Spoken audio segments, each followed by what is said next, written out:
آنے والی ہر نئی ویڈیو کا نوٹیفیکیشن مل سکے۔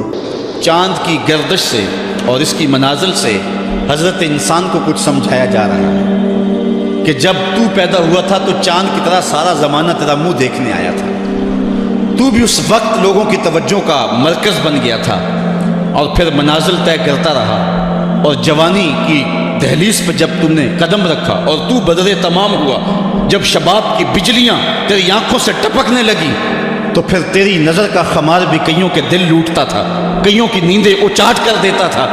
جس طرح چاند جب جوبن پہ ہو تو چکور کا دل لرزتا ہے اور سمندر میں جوار بھاٹا پیدا ہو جاتا ہے، لہریں اٹھتی ہیں، طوفان پیدا ہوتے ہیں، تو جب بندہ بھی جوانی کی دہلیز پہ ہوتا ہے تو وہ بھی طوفان اٹھاتا ہے، دلوں میں جوار بھاٹے پیدا ہوتے ہیں۔ تو وہ لمحے بھی آئے کہ تو نے دلوں کی بستیاں اور دلوں کی دنیا پر ہلچل پیدا کر کے رکھ دی۔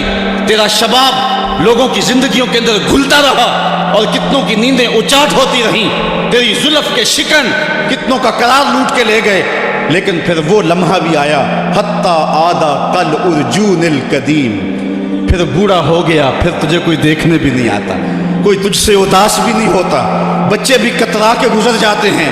کہا انسان ذرا چاند کی منزلوں کو دیکھ، یہی چاند کتنا پیارا تھا اور آج اسی چاند کو کوئی دیکھتا بھی نہیں ہے۔ بچہ جب پیدا ہوتا ہے تو اس کی مسکراہٹ دل کھینچتی ہے، اور جب بوڑھا مسکراتا ہے تو اس وقت جو ہے لوگوں کی توجہ نہیں ہوتی۔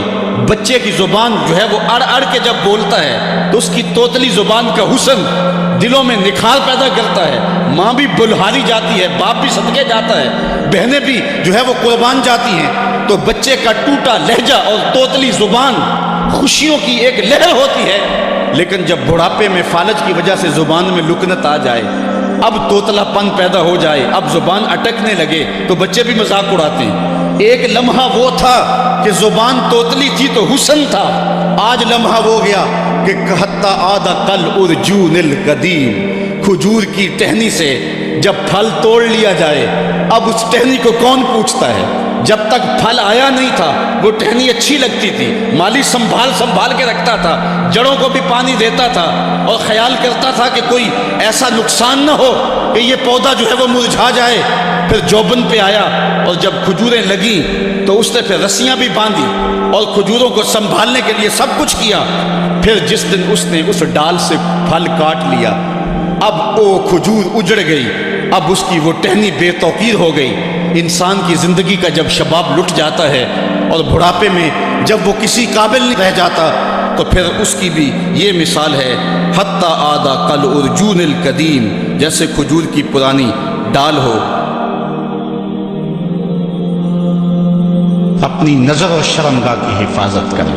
اس دور کا سب سے بڑا فتنہ یہ ہے کہ نگاہیں پاک نہیں ہیں، نگاہیں غلیظ اور گندی ہو گئی، شرمگاہوں میں وہ تقدس نہیں رہا ہے۔ حضور علیہ السلام نے ارشاد فرمایا، من زنا زنیا بہی ولو بہی تانے دارے ہیں، جس شخص نے زنا کیا یہ عمل اس کے گھر بھی لوٹے گا، اگرچہ اونچی اونچی دیواریں کیوں نہیں کرتے۔ یہ مکافات عمل ہے۔ گندم از گندم بروئے جوز جو از مکافات عمل غافل مشو، گندم بو گے تو گندم کاٹو گے، جو بو گے تو جو کاٹو گے۔ نظر کو تقدس دو، نظر کو پاکیزگی دو۔ حضرت لقمان حکیم کہتے ہیں کہ میں کئی نبیوں سے ملا ہوں، کئی نبیوں سے ملاقات کی ہے، اور میں ان سے دو دو چار چار باتیں جمع کی ہیں، اور ان ساری باتوں کو میں نے جمع کر کے 100 باتیں جمع کی ہیں، اور ان کا پھر میں نے خلاصہ تیار کیا ہے۔ ان میں 8 باتیں الگ کی ہیں، ان 8 باتوں میں ایک بات یہ ہے، جب کسی کے گھر جاؤ تو نظر کو حفاظت میں رکھو۔ جس شخص کے مہمان بنو، جس کے گھر جاؤ، تمہاری نظر نہ بھٹکنے پائے۔ نظر اگر غیر محرم کو شہوت سے دیکھتی ہے، حدیث میں آتا ہے کل قیامت کے دن جہنم کی آگ سے بھر دی جائے گی، وہ سخت رسوا ہوگا۔ آج میڈیا کی آوارگی اور انٹرنیٹ پہ جو کچھ ہو رہا ہے، ٹیلی ویژن اور سینما جو بدتمیزی پھیلا رہے ہیں، اور موبائل پیکج جس طرح بے حیائی کو فروغ ہو رہا ہے، ہم اس کے خلاف پوری قوت کے ساتھ بند باندھیں۔ اپنی اولادوں کے ہاتھوں سے ناول چھین لو، ان کے ہاتھوں سے جو ہے وہ فلمیں چھین لو، ان کی خلوتوں پہ نظر رکھو اور ان کی حفاظت کرو۔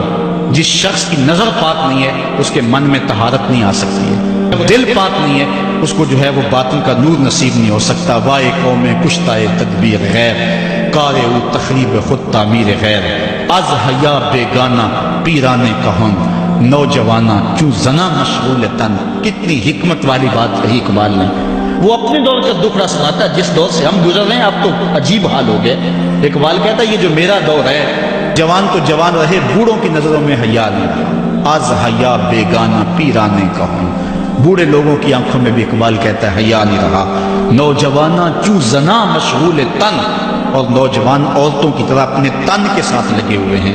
اپنے تن کو سنوارنے میں ہر وقت کنگھی پٹی میں لگے ہوئے ہیں. یہ مردوں کا کام نہیں ہوتا. یہ دلیروں اور بہادروں کا کام نہیں ہوتا. یہ عورتوں کے وظیفے ہیں. در دل شاں آرزوہا بے ثبات مردہ زائن از بطون امہات. ان کے دلوں میں آرزویں کوئی اور ہی ہیں اور ماؤں کے پیٹوں سے مردہ جنم لے رہے ہیں. دخترانے او بزلف خود اسیر شوخ چشموں خود نماؤ خود دگیر.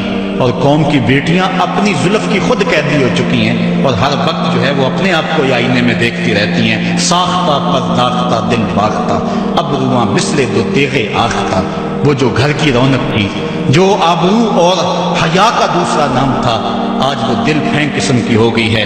آہ قوم میں دل سے حق پرداختہ مرد و مرگے خیش را نہ شناختہ. اقبال کہتا ہائے قوم کہ جو مر گئی اور اسے ابھی تک پتہ ہی نہیں چلا کہ میں مر چکی ہوں اور جینے کا سامان نہیں کرتی.